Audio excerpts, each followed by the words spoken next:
And Tony Robbins' model for basically creating the ultimate success formula is what we call as OPA.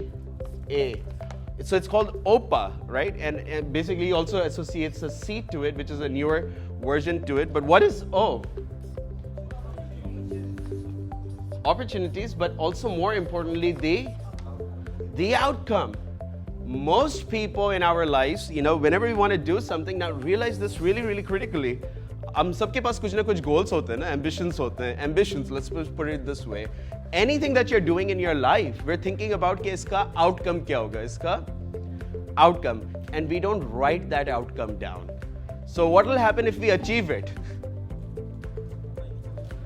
You wouldn't be able to appreciate it also, right? And most of us, we have a very limited outcome. Our outcomes are completely immediate. They're just like very down focused. So when we have an outcome, we exactly know where at least we're headed. That's the clarity that our unconscious need.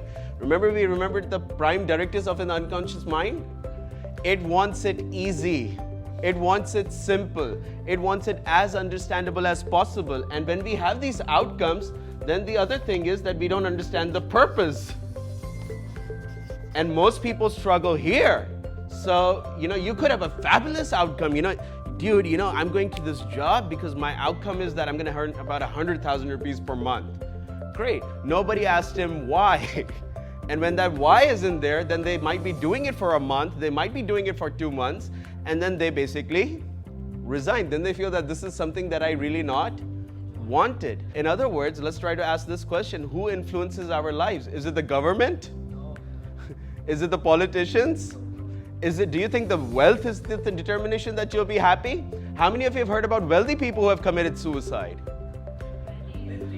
There are plenty. There are immense amount of examples. Chester, Robin Williams. So these are some of the classical examples that you will see. The reason is that yes, sure, they knew their outcome. They knew exactly that we want to do this in life, but maybe they were not aligned with their purpose. Why is it that I would want to do so? And then once you even know why you want to do it, then you need to start taking massive amount of. Now, in some of your lives, this is also a context. So sure, you got to know about your outcome, I don't know, maybe in the practitioner or before the practitioner, and some people find it even otherwise other than doing practitioner. You would have an outcome, you would have a purpose, but then you're willing not to do anything about it.